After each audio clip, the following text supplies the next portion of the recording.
Ова е клиника за се приказна.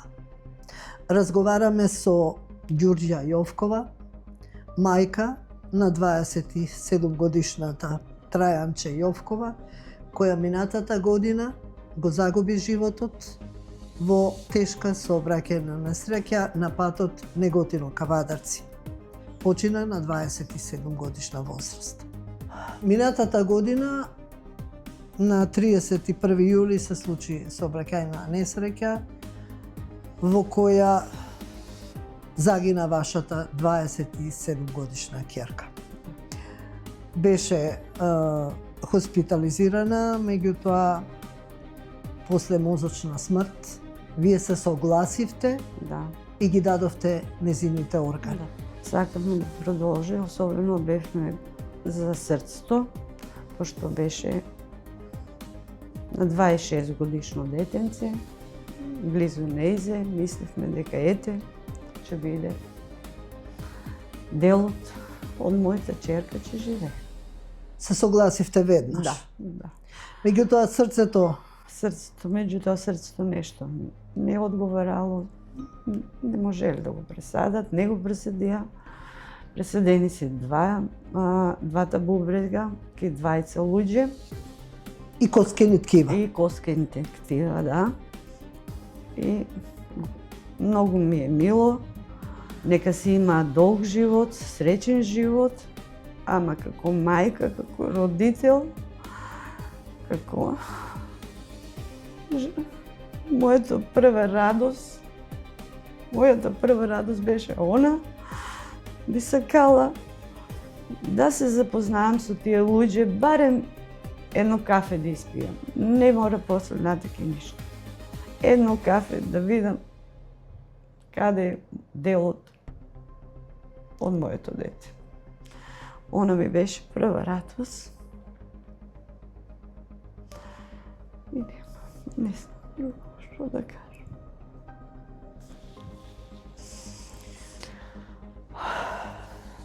Вие знаете дека медицинските тимови не смеат законски да ви кажат, ниту пак ние новинарите да бидеме посредници, но вашата желба еве се изразувате вие лично. Тоа го дознав и желбата ми е, ако сакат, ако имат добра волја, само едно кафе да испијам, ништо друго не барам. Да ги запознаете, да знаете каде живее дел од телото на вашата ќерка. Бубрегите од моето дете. И нека има долг и среќен живот. Нека бидат долговечни. Мислам дека мојата ќерка тоа го сакаше. Во целата таа тага, кога ви соопштија дека настапила мозочна смрт и ве прашаа дали ќе ги донирате органите, во целата таа тага вие се одлучивте да ги донирате органите. Едногласно се одлучивте сите во семејството? Повеќе се одлучив ради моето помало дете, пошто оно рече, мамо, дел од татство ќе живее негде и ќе имаме па татство уште. Уште ќе имаме мамо татство. Тоа ми беше многу добро. И сигурно живее? И живее. Како се случи сообраќајката? Сообраќајната несреќа се случи на излезот од Неготино. Она одеше у Неготино на работа, си беше со дечкото и така, не знам што се случило. Требаа роден ден да терат наредната ден на дечкото. Имаше торта порачана таму, требаше да се терат и така. И наеднаш текнало да се тргне од Неготино. Зашо и како се тргнала, не знам, само напишала, мене ми напишала, спииш ли, мамо? Навечер се, навечер. 10 до 12. Спииш ли, а ја не го слушнав. Пораката не ја прочитавте? Не. Обично, кога ми ти деше слушав, а сега не ја слушнав. И после сопругот му се јави, дечкото му се јави. Вика, ставај, татото сообраќајка направила. Кофи доме више, Скопје на Семе. Беше у кома. многу голема благодарност доктор Шумковски, а направи операција. Имаше некои знаци. Ама се јави нов хематом после 4-ти ден. Во главата. Да. Се јави нов хематом. Главата, јас повредата не ја знаев колку била. Ама, знаеш како се надеваш, кога ќе кажа дека мала шанса, некако се надеваш мала шанса да има. И после 8-миот ден настапи трет- мозочна четврт- смрт. Третата ден кажа докторот дека нов хематом не може ништо да направи. Нема нова операција. И настана мозочната смрт на 8. Во 2:36 минути. Имаше судско рочиште. Да. Пресудата беше на 4 години затвор. Да, 4. Обвинетиот Се жалеше до апелациониот пресуди 2 години и 6 месеци. ја намали казната од 4 на 2 години. На 2 години и 6 месеци. Вие сте револтирани заради тоа? Да, заради тоа сме многу, и тоа не малку, многу револтиран, пошто тоа беше сол на раната, сол од цифралот. Со тие документи сопругот кога влези дома, детето ми подпадна. Значи, детето ми подпадна, че си го одадам и другото дете, морав да ги смирувам и сопруг и детето, не можеме да прифаниме реалноста на тие години. За смртта на моето дете. За смртта на моето Сообраќајка со смртни последици на 2 години и 6 месеци. Да. Апелационен суд пресудов. За мојот Право на жалба немате? Немам. Немаме ништо, право на жалба нема. И тоа е тоа. Моето дете, значи, да ти го убие некој детето, јас така го сваќам го. Некој да ти го убие, што јас сум го родила, некој да ти го убие за 2 години и 6 месеци. Не е реално. Значи, нема правда. Немало правда тука.